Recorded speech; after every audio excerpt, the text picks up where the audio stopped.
Shalom, selamat malam Bapak Ibu, saudara-saudara kita semua yang sudah berkumpul malam hari ini. Sangat senang kita dapat bertemu sekali lagi malam hari ini. Semua karena anugerah Tuhan. Malam hari ini mari kita lanjutkan, kita renungkan firman Tuhan bersama-sama. Dan malam hari ini kita mau membuka kitab Yesaya dan kita baca dari pasal 40 dari ayat 27 hingga ayat ke-31. Ya, saya mulakan dari ayat ke-27. Mengapakah engkau berkata demikian, hai Yakub, dan berkata begini, hai Israel? Hidupku tersembunyi dari Tuhan, dan hakku tidak diperhatikan Tuhanku. Ayat ke-28, tidakkah kau tahu dan tidakkah kau dengar? Tuhan ialah Tuhan kekal yang menciptakan bumi dari hujung ke hujung.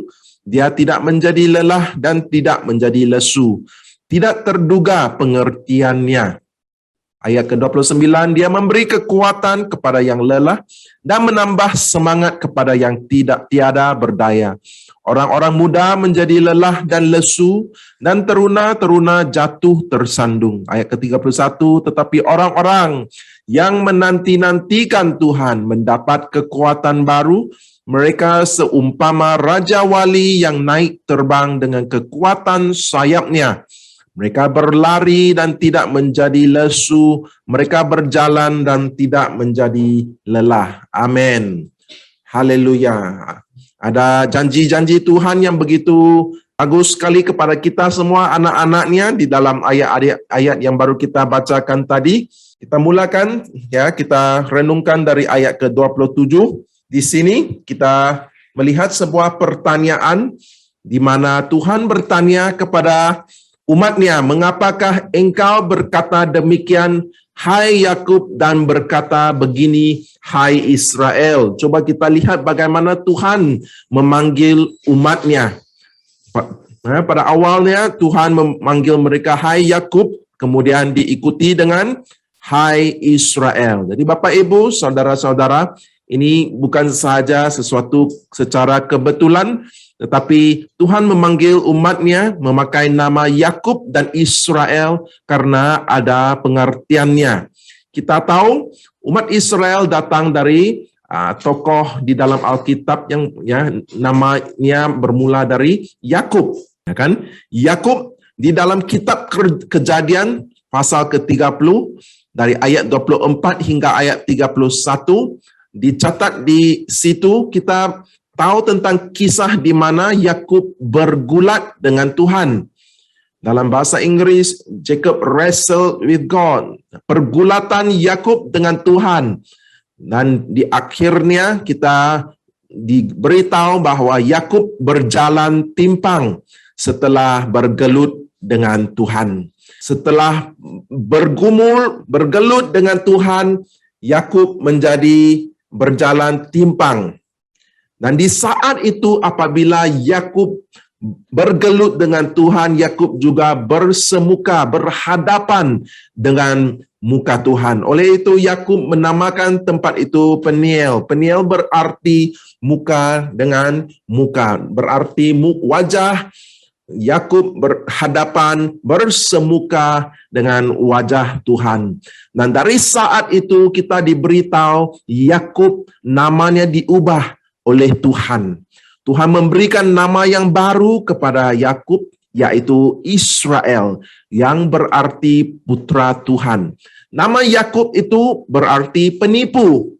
Dari seorang penipu menjadi putra Tuhan. Sudah pasti Tuhan tidak mau umatnya memiliki nama yang berarti penipu. Ya kan? Bagaimana bisa kalau umatnya dipanggil umat Yakub, yaitu umat penipu. Jadi umat Tuhan bukannya orang-orang penipu, tetapi setelah berhadapan, bertemu dengan Tuhan, Yakub memiliki nama yang baru yang berarti beliau juga memiliki karakter yang baru, memiliki identitas yang baru. Ya, nama Israel itu berarti putra Tuhan. Tuhan memberitahu Yakub, engkau telah bergumul melawan Tuhan dan manusia dan engkau menang. Karena Yakub tidak mau melepaskan malaikat Tuhan itu. Yakub mau berkat yang diberikan oleh Tuhan. Dan sepanjang malam itu Yakub bergulat bersama dengan Tuhan. Dan kedua-dua nama tersebut, Yakub dan Israel, datangnya dari kisah itu yang dicatat dan tercatat di Kejadian 32. Apakah relevannya dengan kita semua yang hidup di dalam kebenaran perjanjian baru? Bapak, Ibu, saudara-saudara, dalam 2 Korintus pasal 5 ayat ke-17, kita juga tahu bahwa kita semua sebagai anak Tuhan adalah ciptaan baru. Di sini kita diberikan kebenaran firman Tuhan yang berkata, jadi siapa yang ada di dalam Kristus, dia adalah ciptaan baru. Yang lama sudah berlalu, sesungguhnya yang baru sudah datang. Walaupun kita hafal, kita tahu tentang ayat ini, kita tahu bahwa setelah kita menerima Tuhan Yesus sebagai Tuhan dan Juru Selamat, kita sudah menjadi ciptaan baru. Walaupun kita tahu kebenaran ini, tetapi seperti yang tercatat di ayat 27, kitab Yesaya pasal ke-40, mengapakah Tuhan memanggil umatnya Yakub dan Israel? Tuhan mau mengingatkan umatnya apabila mereka berkata kepada Tuhan, hidupku tersembunyi daripadamu, hakku tidak diperhatikan oleh Tuhan. Yang bermaksud, oh Tuhan sudah lupakan kami. Mengapakah hal ini terjadi di dalam hidup kami? Apa yang sudah terjadi? Mengapa Tuhan tidak membela hak kami? Mengapakah Tuhan tidak memerhatikan kondisi di dalam hidup kami? Sehingga kami menjadi begitu melarat di dalam hidup kami. Apakah Tuhan benar-benar melihat kami sebagai umatnya? Jadi apabila mereka memperkatakan hal-hal sebegini kepada Tuhan, Tuhan memanggil mereka, hai Yakub, hai Israel. Berarti Tuhan mau mereka tahu apabila mereka tidak percaya, apabila mereka mula meragui Tuhan, meragui penjagaan Tuhan dalam hidup mereka, mereka sedang beroperasi, mereka sedang hidup dari kehidupan mereka yang lama, yaitu ciptaan yang lama, yang sudah berlalu. Yakub sudah tiada lagi.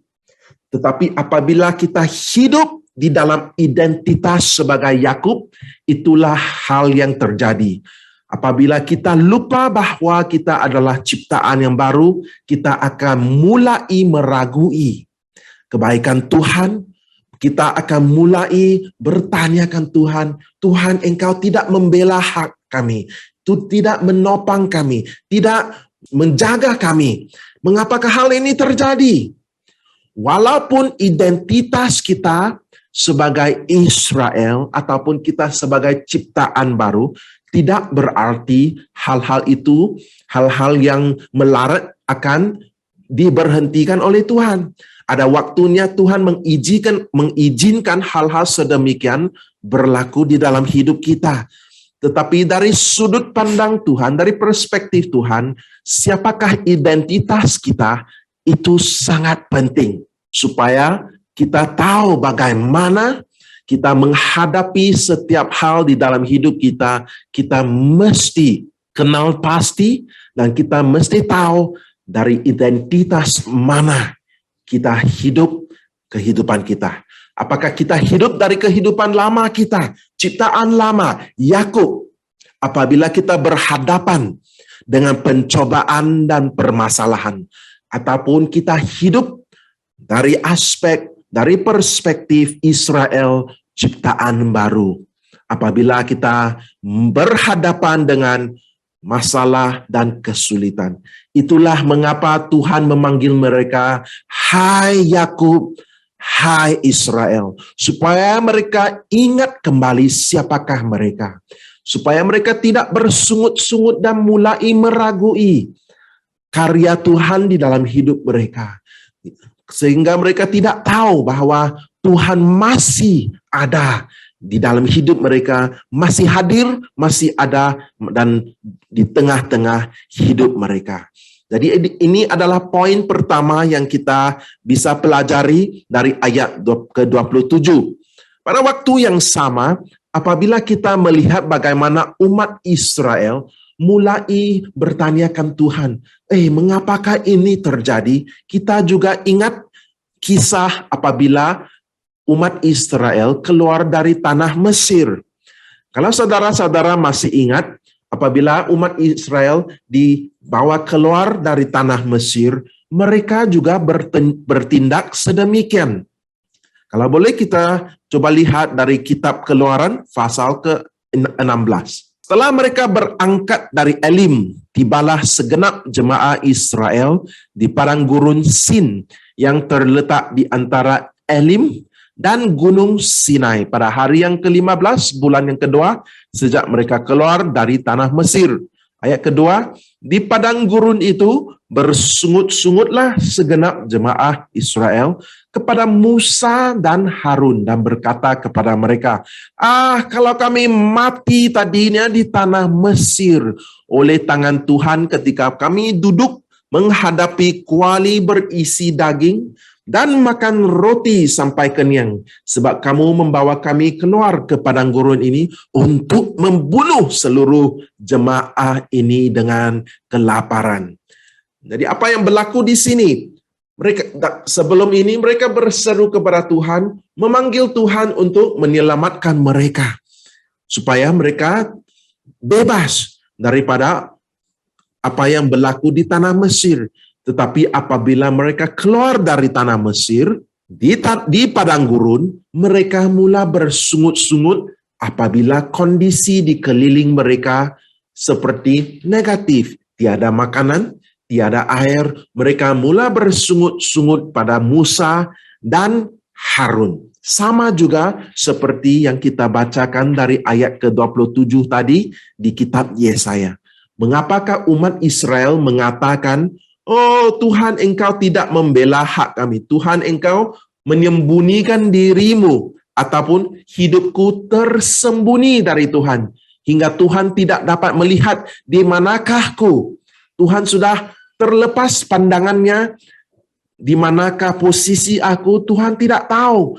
Hingga hal-hal ini terjadi di dalam hidupku. Sama sahaja seperti umat Israel di padang gurun. Apabila mereka di padang gurun, lebih baik mereka mula berkata kepada Musa dan Harun, lebih baik kami mati di tanah Mesir.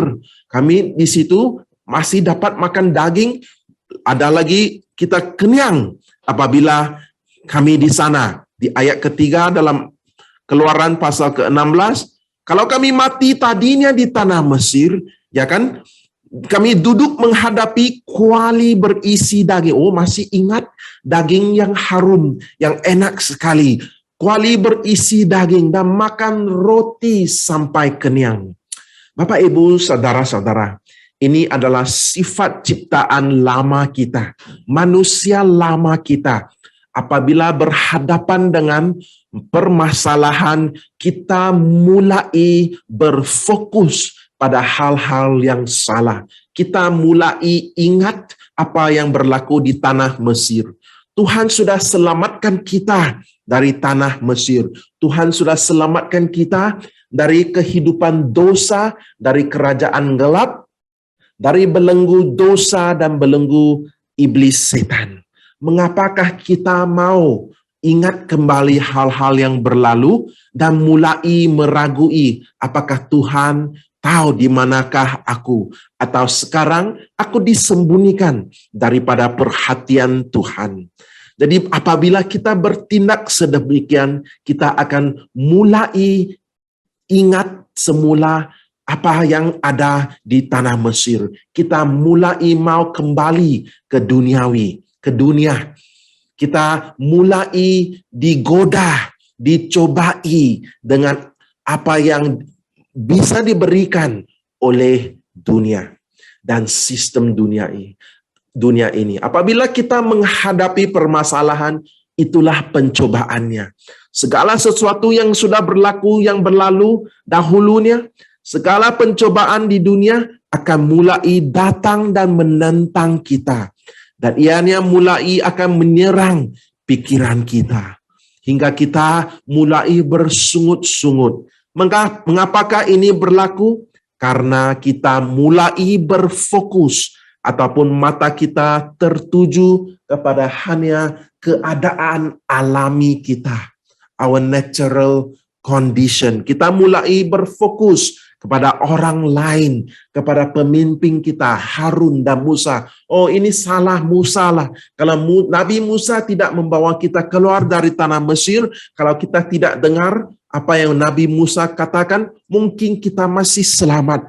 Mungkin kita masih lagi menikmati makanan yang enak-enak di tanah Mesir. Ataupun fokus kita pada diri kita, pada kekurangan kita, kemampuan kita, sama ada keterbatasan kita, ataupun hal-hal yang lain. Itu adalah ciri-ciri atau sifat-sifat manusia yang lama yang masih ada di dalam hidup kita. Selagi kita hidup di atas muka bumi ini, masih ada pergumulan antara ciptaan baru dan manusia lama, yaitu kedagingan kita yang masih lagi bergumul dengan kita. Dan Tuhan mau memperingatkan kita, wahai Yakub, jangan lagi ingat manusia yang lama. Ingat dan tahu bahwa sekarang Anda adalah ciptaan baru. Aku sudah memberikan nama yang baru kepadamu. Engkau adalah Israel. Jangan lagi mengungkit semula namamu yang lama, sifatmu yang lama, segala ciri-ciri dan karaktermu yang lama. Apabila pencobaan datang, tolak mereka. Taulah siapa identitasmu. Jadi itulah cara bagaimana Tuhan berfirman kepada umatnya.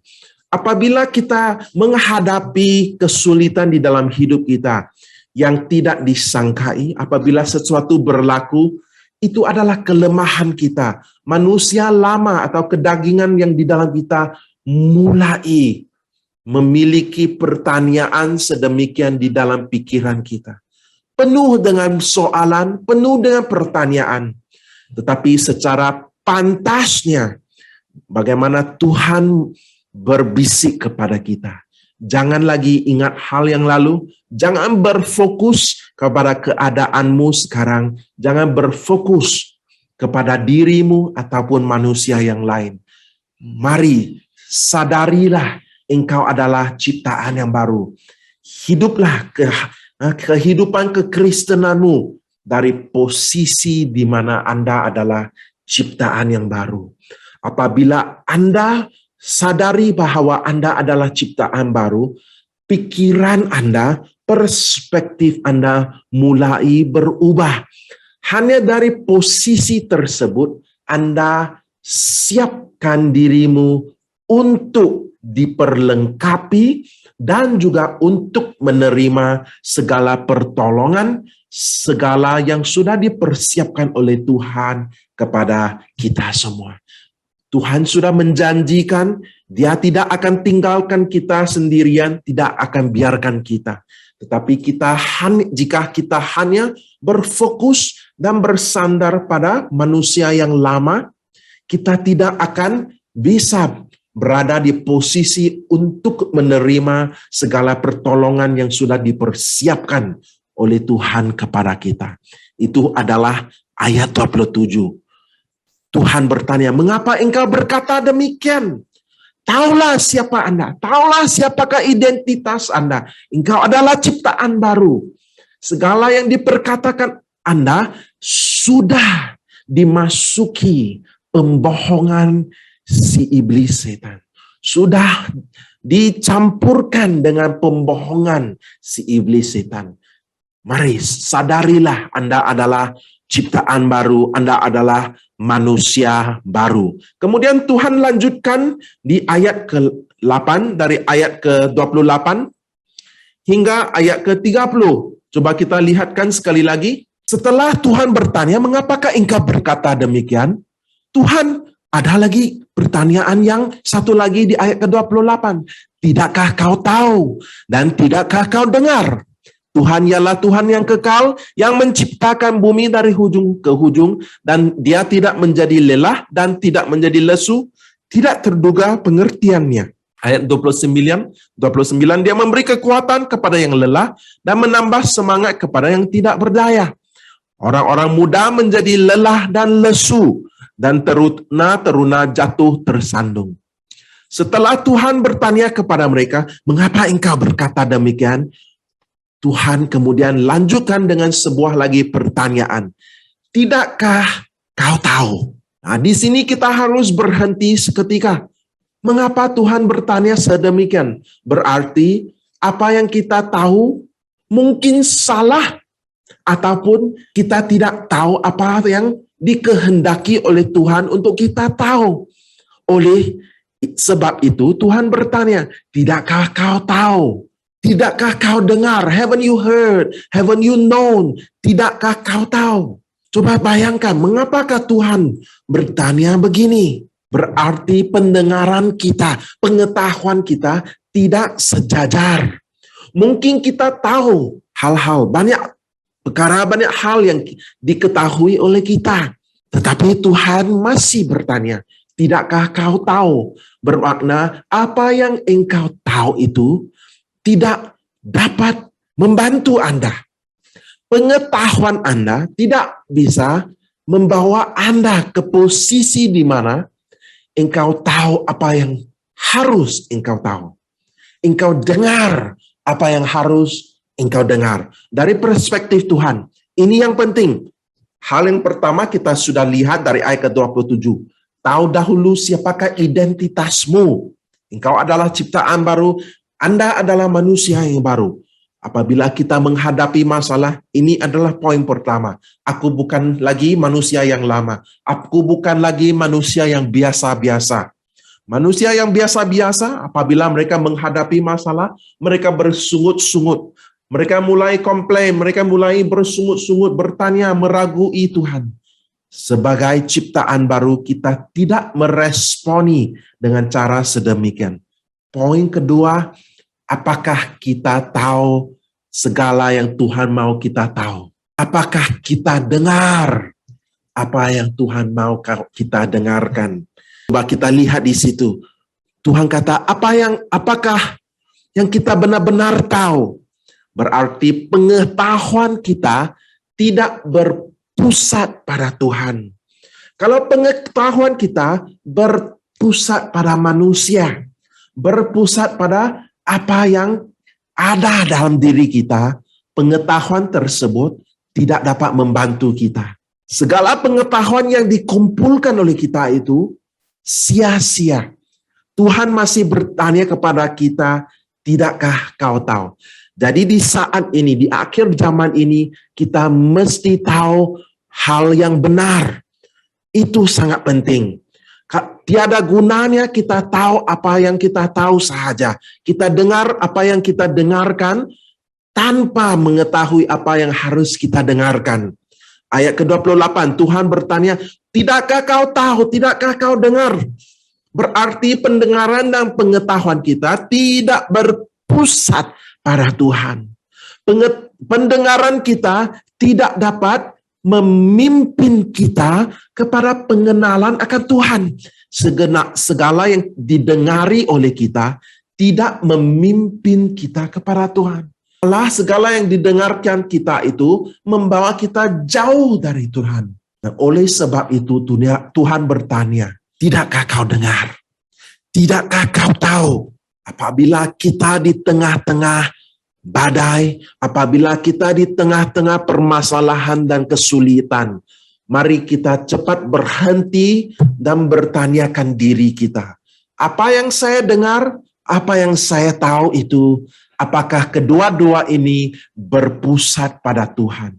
Apakah pendengaran saya akan memimpin saya untuk mengenal siapakah Tuhan di tengah-tengah badai yang saya hadapi ini? Apabila saya di tengah-tengah problema ini, tahukah siapa Tuhan saya sekarang? Itu sangat penting. Itu pertanyaan Tuhan, bukan pertanyaan saya. Itu yang disoalkan oleh Tuhan kepada umatnya. Tidakkah kau tahu? Tidakkah kau dengar? Kemudian Tuhan menjawab mereka. Apa yang mereka harus tahu? Apa yang harus mereka dengarkan itu? Ayat ke-28. Tuhan adalah Tuhan yang kekal. Haleluya. Problema Anda, kesusahan Anda hanya bukannya kekal, hanya sementara. Kalau kita lihat problema kita sebagai sesuatu yang kekal, kita tidak kenal sebenarnya Tuhan kita yang kekal. Tidak sahaja Tuhan berhenti di situ, Tuhan memberitahu mereka, Tuhan adalah Tuhan kekal yang menciptakan bumi dari hujung ke hujung. Dia tidak menjadi lelah dan tidak menjadi lesu, tidak terduga pengertiannya. Di sini Tuhan memberitahu umatnya, wahai umatku, taulah siapa aku. Aku Tuhan yang kekal, aku yang menciptakan bumi ini dari hujung ke hujung. Berarti kita sudah lupa Tuhan kita maha berkuasa. Kita melihat problema kita terlalu besar, sehingga problema itu menutupi mata kita, menutupi penglihatan kita. Kita tidak dapat melihat betapa besarnya Tuhan kita. Yang mencipta bumi dari hujung ke hujung, itu Tuhan kita. Hal yang besar bukannya kondisi kita atau keadaan kita. Hal yang kita harus tahu adalah Tuhan kita yang besar itu harus menjadi fokus kita, itu harus yang memenuhi pikiran kita, memenuhi hati kita, memenuhi pengetahuan kita, betapa besarnya, betapa berkuasanya Tuhan kita. Tetapi mungkin Anda bertanya, pada awalnya saya percaya, pada awalnya saya masih melihat Tuhan, tetapi semakin lama apabila tiada apa-apa yang berubah, apabila tiada apa yang berlaku, aku mulai meragukan apakah Tuhan bisa menolong aku, apakah Tuhan bisa memberikan jawaban kepada aku. Bapak, Ibu, saudara-saudara, kita harus berpegang kepada pengetahuan siapakah Tuhan kita itu. Pengenalan akan Tuhan itu tidak boleh hanya di atas permukaan saja. Kita harus kenal akan Tuhan kita secara dalamnya, di dalam hati kita. Ada ramai Kristen, mereka hanya kenal Tuhan mereka secara permukaan saja. Tidak cukup dalam pengenalan mereka. Apabila kita tidak benar-benar mengenali Tuhan kita, cepat kita berubah. Cepat iman kita menjadi lemah, cepat kita berubah fokus kita. Apabila kita tidak lagi berfokus pada Tuhan, kita mulai meragui kebesaran Tuhan. Oleh itu, pengenalan akan Tuhan itu sangat penting. Ianya tidak terjadi daripada hanya seketika saja. Kita harus menangkap perwahyuan yang diberikan daripada Roh Kudus kepada kita. Kita harus mengalami kebenaran Tuhan di dalam hidup kita. Setiap pengalaman kita dengan Tuhan akan menambahkan pengetahuan kita terhadap Tuhan. Apabila kita menerima Yesus sebagai Tuhan dan Juru Selamat, itu hanya tingkat permulaan. Dan pengenalan itu harus bertambah setiap hari di dalam hidup kita. Setiap kali kita meluangkan waktu untuk berdoa, setiap kali kita meluangkan waktu untuk membaca dan merenungkan firman Tuhan, kita memberitahu Roh Kudus, aku mau lebih lagi mengenalmu Tuhan. Dan Roh Kudus akan berbicara kepada kita lewat firman-Nya, lewat khotbah-khotbahnya. Segala sesuatu yang kita terima dari firman Tuhan akan membantu kita untuk bertumbuh dalam pengetahuan dan pengenalan akan Tuhan di dalam hati kita. Dan apabila pengenalan akan Tuhan mulai bertumbuh dan mulai menjadi lebih dalam, Walaupun jawaban Tuhan masih belum diberikan kepada kita, sekarang iman kita sudah berpusat pada Tuhan. Iman kita tidak berpusat pada sama ada Tuhan akan menjawab doa kita atau tidak. Iman kita tidak berpusat pada sama ada keadaan di dalam hidup kita akan berubah atau tidak. Walaupun keadaan tidak akan berubah atau walaupun Tuhan tidak memberikan jawaban kepada doa kita, mujizat yang terjadi di dalam hati kita adalah pada saat itu hati kita sudah berubah karena iman kita sekarang berpusat pada Tuhan. Karena selama ini iman kita, our faith, hanya berpusat pada sama ada Tuhan akan menjawab doa kita atau tidak. Sama ada perkara akan berubah atau tidak. Tetapi apabila kita kenal, itu adalah prioritas Tuhan. Tuhan mau kita kenal Dia dahulu. Oleh itu Tuhan bertanya, tidakkah kau tahu? Apabila kita kenal Tuhan, iman kita berpusat kepada siapakah Tuhan kita. Ini baru benar-benar iman yang sejati. Inilah iman yang tulen. Inilah Kristen yang kuat, yang kenal akan Tuhan mereka. Saya berikan contoh di dalam ayat, di dalam kitab Daniel. Pasal ke-11 dari ayat ke-32. Dan orang-orang yang berlaku fasik terhadap perjanjian akan dipujuknya sampai murtad dengan kata-kata licin. Coba kita perhatikan bagian kedua ini.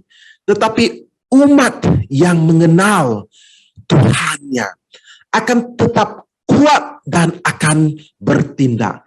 Coba perhatikan bagian B, bagian kedua ini. Umat yang benar-benar mengenali siapakah Tuhan mereka, mereka akan menjadi kuat dan mereka dapat melakukan hal-hal yang luar biasa. Inilah rahasia kerajaannya. Bukannya betapa banyak pengetahuan yang aku tahu. Tetapi apakah pengetahuan itu? Pengetahuan itu mesti pengenalan akan Tuhan. Kita boleh belajar 1000 hal, 1000 perkara. Tetapi segala yang kita pelajari tidak dapat membantu kita. Tetapi kalau kita pelajari, kalau kita belajar mau mengenal siapakah Tuhan kita, ini akan membawa kita ke sebuah posisi di mana iman kita mulai berpusat pada Tuhan. Di saat itu, umat Tuhan menjadi kuat. Dan segala sesuatu yang terjadi di dalam hidup mereka, sama ada badai atau sukacita, apa sahaja yang berlaku di dalam hidup mereka, mereka tetap kuat di dalam Tuhan. Nggak apa-apa kalau kondisi mereka tidak berubah. Nggak apa-apa kalau jawaban tidak diberikan daripada Tuhan kepada mereka. Itu adalah prioritas Tuhan. Ada ramai Kristen, Tuhanku tidak memberikan jawaban kepada doaku. Aku tidak mau lagi, aku buang Tuhan itu. Itu bukan orang Kristen yang sejati. Orang-orang sedemikian bukannya anak-anak Tuhan.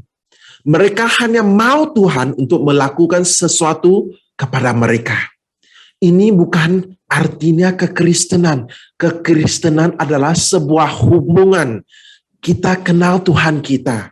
Sama ada Tuhan menjawab doa kita, sama ada kondisi berubah atau tidak. Nggak apa-apa. Aku tahu siapa Tuhan aku. Tuhan akan menyelamatkan aku. Aku tahu destinasi aku. Tuhan akan menyelamatkan aku. Di hujung waktu nanti, aku pasti akan pergi ke kerajaan surganya. Itu aku yakin. Karena aku kenal siapa Tuhan aku. Itu yang Tuhan mau memberitahu umatnya. Tuhan ialah Tuhan yang kekal, yang menciptakan bumi dari ujung ke ujung. Tuhan yang maha berkuasa. Tuhan yang maha berdaulat di dalam hidup kita. Haleluya. Coba lihatlah Apabila kita keluar dari rumah kita, coba lihat di keliling kita, coba lihat ciptaan Tuhan. Setiap ciptaan Tuhan adanya sebuah pesan. Setiap ciptaan Tuhan memberitahu kita betapa besar dan betapa berkuasa pencipta kita, yaitu Tuhan kita.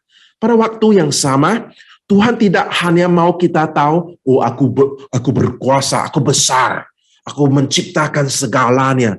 Tetapi Tuhan juga memberitahu umatnya di ayat ke-29. Dia memberi kekuatan kepada yang lelah dan menambah semangat kepada yang tiada berdaya. Walaupun Tuhan adalah Tuhan yang besar, berkuasa, dan pencipta, perhatiannya adalah kepada orang yang tidak berdaya. Perhatiannya adalah kepada orang yang lelah, orang yang lemah. Mungkin kita selalu pikir, aku tidak suka orang yang lemah. Kalau aku mendekati orang yang lemah, aku menjadi lemah. Ya kan, itu adalah ajaran duniawi. Kalau mau kaya, coba kita hidup dengan orang kaya. Kalau jangan hidup dengan orang miskin. Tetapi itu bukan ajaran firman Tuhan. Tuhan mendekati orang yang lemah.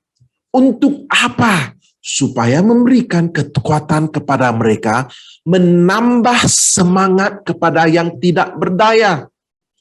Oleh itu, Tuhan tidak mau kita hanya kenal Dia sebagai yang berkuasa, yang besar, yang menciptakan bumi dan segala alam semesta ini. Tuhan mau kita tahu, Tuhan sangat memerhatikan setiap ciptaannya, sangat mengasihi setiap anak-anaknya. Matanya tertuju kepada yang lemah, yang lelah, dan Tuhan akan pergi memberi semangat. Wahai anakku, kuatkan hatimu, teguhkan hatimu. Haleluya. Apabila kita tahu itulah Tuhan kita, hati kita akan mulai terhibur oleh kasih-Nya yang begitu setia terhadap kita semua.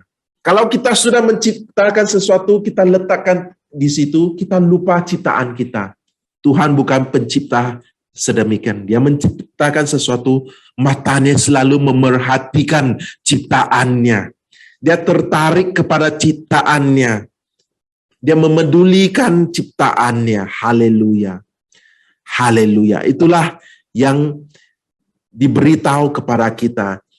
Coba lihat di ayat ke-30. Dia di ayat ke-29, dia memberi kekuatan kepada yang lelah dan menambah semangat kepada yang tiada berdaya. Mungkin Anda pikir, wow, itu memang bagus, itu memang hebat. Kemudian Tuhan mau memberitahu kita, coba lihat di ayat ke-30. Orang-orang muda menjadi lelah dan lesu, dan teruna-teruna jatuh tersandung. Mungkin kita berpikir, apabila Tuhan berkata, dia memberi kekuatan kepada yang lelah, menambahkan semangat kepada yang tiada berdaya, mungkin itu adalah kekuatan alami, ya kan? Seperti orang muda pasti mereka kuat. Mungkin kita bersyukur, aku bersyukur, umur aku 50, umur aku 40, umur aku 60, 70, aku masih memiliki kekuatan, syukurlah kepada Tuhan, Tuhan masih menjaga kita. Tidak. Tuhan mau memberitahu kita, kekuatan yang diberikan oleh Tuhan adalah luar biasa. Kekuatan alami itu adalah di ayat ke-30. Kekuatan alami, walaupun orang muda itu kuat, orang muda juga boleh menjadi lelah dan lesu. Itu adalah natural, alami, kekuatan alami mereka. Tuhan tidak merujuk kepada kekuatan alami manusia, ciptaannya. Apabila Tuhan berkata, aku memberi kekuatan kepada yang lemah, yang lelah, aku menambahkan semangat kepada yang tidak berdaya, Tuhan tidak merujuk kepada kekuatan alami, tetapi Tuhan memberitahu kita, kalau kita tahu rahasia kerajaan surgawi, Tuhan memberikan kekuatan luar biasa. Kekuatan yang jauh lebih besar daripada kekuatan manusia, kekuatan orang muda. Semangat yang diberikannya adalah luar biasa, supernatural. Itu adalah janji Tuhan di sini, di ayat ke-29. Itu adalah yang Tuhan mau kasih kita semua tahu. Tidakkah kau dengar? Tidakkah kau tahu? Tuhanmu adalah yang mencipta bumi. Tuhanmu adalah Tuhan yang mengasihimu, yang dapat memberikan kekuatan luar biasa, yang dapat menambahkan semangat luar biasa kepada kita semua. Haleluya. Selama kita hidup kekristenan kita ingat, oh ini semua, syukurlah, ini semua kekuatan kita. Kita masih belum masuk lagi ke dimensi di mana kita menerima kekuatan luar biasa. Urapannya yang luar biasa, yang datang memenuhi hati kita, yang datang memenuhi hidup kita. Itu adalah janjinya. Bagaimana ini berlaku? Kuncinya ada di ayat ke-31. Haleluya. Tetapi orang-orang yang menanti-nantikan Tuhan mendapat kekuatan baru. Kekuatan ini bukan kekuatan alami, kekuatan luar biasa yang baru. Dan mereka seumpama raja wali yang naik terbang dengan kekuatan sayapnya. Mereka berlari dan tidak menjadi lesu. Mereka berjalan dan tidak menjadi lelah. Ya kan, ini sama seperti yang saya beritahu tadi. Kalau kekuatan yang alami, yang biasa, kalau aku lari, kalau aku melakukan perkara-perkara yang sangat berat, aku menjadi letih, aku menjadi lesu. Tetapi apabila Tuhan memberikan kekuatan luar biasa, walaupun kita berlari, kita tidak menjadi lesu. Walaupun kita berjalan, kita tidak menjadi lelah. Dan kita diberikan sebuah gambaran yang begitu berkuasa sekali. Apakah gambaran itu? Kita akan menjadi seumpama Raja Wali atau helang ataupun eagle. Raja Wali yang naik terbang. Wow, haleluya. Itu adalah gambaran yang diberikan oleh Tuhan. Mereka akan naik terbang dengan kekuatan sayapnya.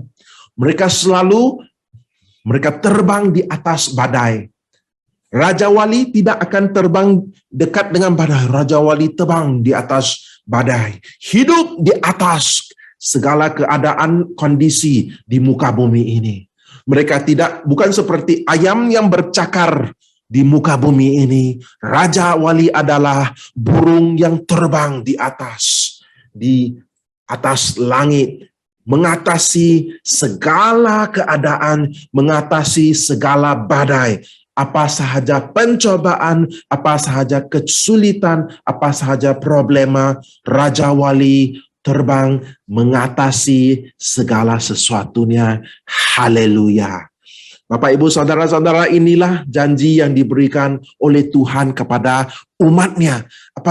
Apabila mereka merasa diri mereka lemah, jangan masuk kepada manusia lama, jangan masuk kepada kedagingan dan meragui, Tuhan, aku sudah tersembunyi daripadamu. Tuhan, Engkau tidak membela hak aku. Jangan masuk kondisi tersebut. Tahu siapakah identitasmu? Nomor 2, mari datang mengenal Tuhanmu. Apabila Anda kenal siapa Tuhanmu, Anda akan menjadi kuat. Haleluya. Pengenalan akan Tuhan itu sangat penting. Kita harus, hidup kita, apabila Anda kenal Tuhan, imanmu akan berpusat kepada siapakah Tuhan di dalam hidupmu. Nomor 3, janji Tuhan adalah untuk menambah semangat kepada kita yang luar biasa. Memberikan pertolongan yang luar biasa kepada kita semua. Bagaimana kesemuanya ini terjadi? Pak Pendeta, aku mendengar semua ini baik-baik, aku suka. Bagaimana ini terjadi? Ayat ke-31. Kuncinya adalah apabila orang atau umat Tuhan atau anak-anak Tuhan, mereka menantikan Tuhan. Haleluya. Hanya umat Tuhan yang menantikan Tuhan, mereka berada di posisi untuk menerima kekuatan baru, kekuatan luar biasa. Kalau Anda dan saya tidak menanti-nantikan Tuhan, Anda tidak dapat menerima kekuatan baru, kekuatan luar biasa. Posisi Anda, apa yang Anda lakukan itu sangat penting. Di manakah posisi Anda? Menanti-nantikan Tuhan dalam hadiratnya. Haleluya. Inilah kuncinya. Menanti-nantikan Tuhan di dalam hadirat Tuhan. Bagaimana kita menanti-nantikan Tuhan? Ini pastinya harus terjadi hanya di dalam hadirat Tuhan. Kita harus masuk seperti yang kita nyanyikan tadi, masuk ke ruang Maha Kudus. Seperti imam, kita mendekati Tuhan, kita hanya menanti-nantikan Tuhan. Melihat wajahnya, menyembahnya, menikmati hadiratnya. Kita di dalam logika kita, dalam pikiran logika kita, oh apa yang berlaku? Tiada apa-apa yang berlaku. Aku hanya di hadirat Tuhan, menanti-nantikannya, melihat wajahnya, tiada apa-apa yang berlaku. Bapak, Ibu, saudara-saudara, apabila Anda dan saya menanti-nantikan Tuhan, jangan bilang tiada yang berlaku. Banyak yang berlaku. Hal-hal di dalam dunia roh yang berlaku yang tidak dapat kita lihat, sesuatu yang luar biasa, mujizat terjadi apabila kita menanti-nantikan Tuhan di dalam hadiratnya. Kita mendekatinya. Kita mulai mengambil langkah masuk ke ruang Maha Kudus. Kita belajar berdoa, kita belajar menghampiri Tuhan, menghampiri tahta kasih karunia-Nya. Di saat itu kita merasakan begitu benar, begitu nyata sekali hadirat Tuhan. Dan di situ jangan cepat kita mengeluarkan apa-apa perkataan, tetapi di situ kita hanya menanti-nantikannya, menikmati hadirat Tuhan, menikmati hubungan dengannya. Dari dalam roh Anda, berkomunikasi dengan roh Tuhan. Dari dalam hatimu, mengalir penyembahanmu ke hati Tuhan. Di situ terjadinya mujizat, di situ terjadinya hal-hal yang luar biasa. Dan Tuhan mengambil contoh Raja Wali ada sebabnya.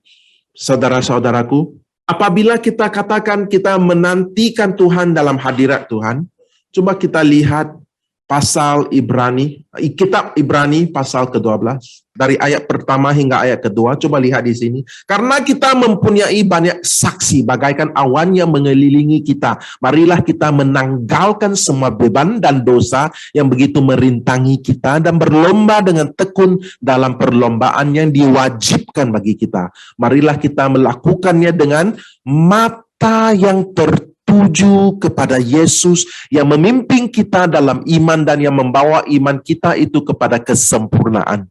Yang dengan mengabaikan kehinaan tekun memikul salib, ganti sukacita yang disediakan bagi Dia yang sekarang duduk di sebelah kanan tahta Tuhan. Coba lihat di sini, saudara-saudaraku, ayat pertama kita diberitahu cara bagaimana kita mendekati, menghampiri Tuhan. Kita menanggalkan semua beban, kita menanggalkan semua dosa yang merintangi kita, kita menghampiri tata kasih karunia-Nya. Ayat kedua, dengan mata yang tertuju kepada Yesus. Itu satu-satunya caranya kita menanti-nantikan Tuhan di dalam hadiratnya. Mata kita tertuju kepada Yesus. Mengapakah ini penting? Karena gambaran yang diberikan oleh Tuhan kepada umatnya. Apakah gambaran tersebut? Raja Wali. Ya kan? Tadi kita bacakan dari ayat ke-31. Mereka seumpama Raja Wali. Eagle yang naik terbang dengan kekuatan sayapnya. Mengapakah Tuhan mengambil gambaran Raja Wali? Karena Bapak Ibu saudara-saudaraku, seekor Raja Wali itu juga melalui sebuah proses pembaharuan. Di dalam kehidupan seekor Raja Wali, mengapakah mereka memiliki sebuah hidup yang lama? Mereka dapat hidup 50-60 tahun mungkin. Mengapakah antara burung-burung Raja Wali dapat hidup sebuah hidup yang lama? Karena mereka melalui sebuah proses pembaharuan apabila di satu musim di dalam hidup mereka harus melewati sebuah proses pembaharuan. Di musim itu mereka akan melalui sebuah proses yang sangat melarat kepada mereka. Cara mereka diperbaharui adalah mereka akan mulai mencari sebuah tempat yang tinggi dan tersembunyi di puncak gunung. Yang jauh daripada burung-burung yang lain, mereka akan melayang naik ke atas puncak gunung yang tinggi. Dan di situ mereka akan berdiam dan membiarkan bulu-bulu mereka rontok satu demi satu. Itu adalah proses pembaharuan seekor burung Raja Wali. Di waktu itu mereka akan melalui kesakitan. Walaupun proses pembaharuan, tetapi proses itu sangat sakit kepada mereka. Bulu-bulu mereka mulai rontok satu demi satu. Paruh mereka, segala di dalam badan mereka akan menjadi lemah. Dan tahu enggak saudara-saudaraku, bagaimana mereka diperbaharui apabila mata mereka tertuju kepada matahari. Dan sinaran matahari itu selama berbulan-bulan ke atas badan burung Raja Wali itu yang sudah lemah, yang sudah tidak berbulu, yang sudah tidak kelihatan baik, sudah jelek kelihatan, tiada bulu, paruhnya sudah lemah, kesemuanya sudah tua. Tetapi di saat itu tubuh mereka mulai menerima sesuatu yang luar biasa. Segala bulu-bulu yang baru mulai tumbuh di tubuhnya. Mereka hanya berdiam di situ. Mata mereka tertuju ke matahari. Dan sinaran matahari yang terpancar ke atas badan mereka mulai memperbaharui burung Raja Wali tersebut.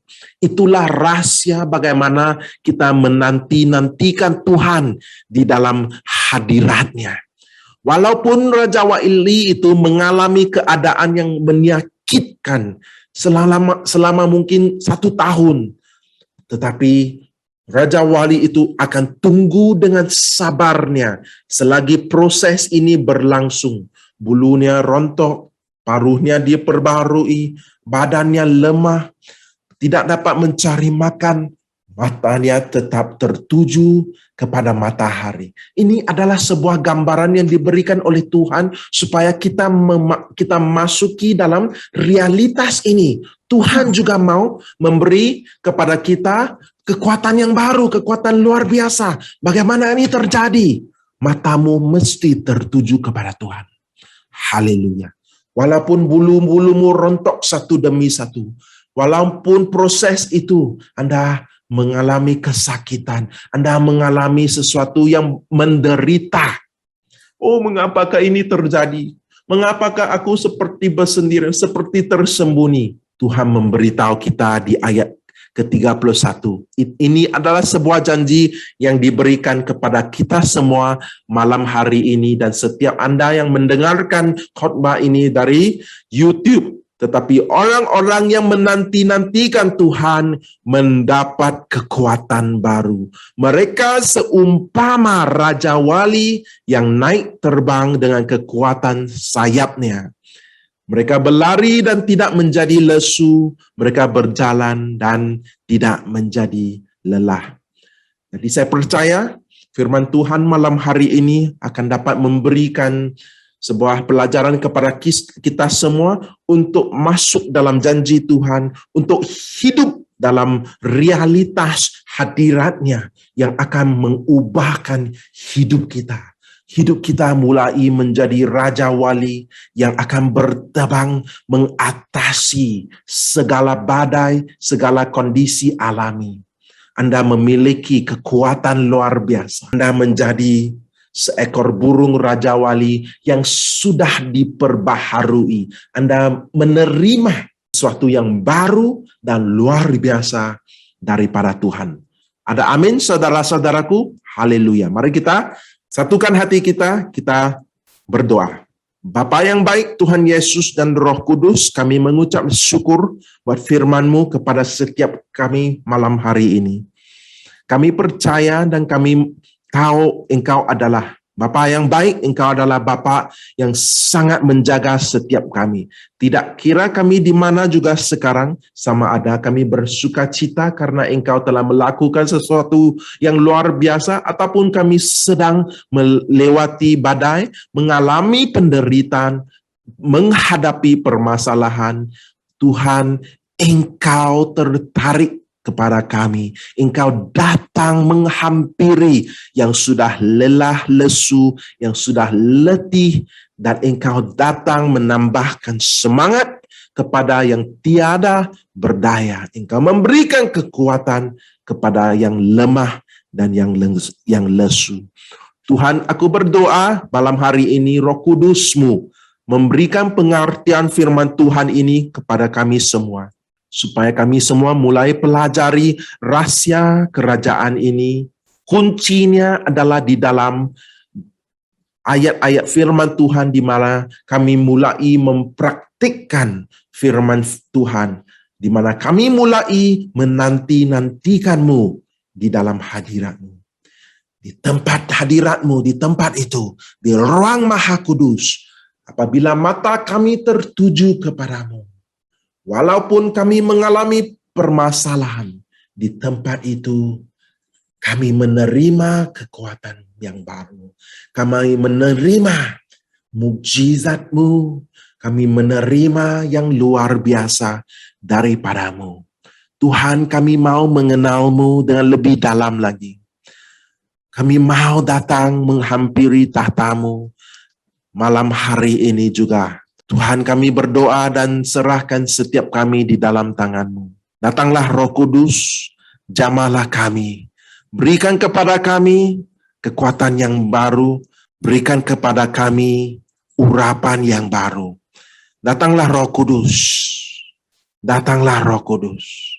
Kami doakan segala sesuatu semua ini dalam nama Yesus. Semua yang percaya sama-sama kita katakan amin.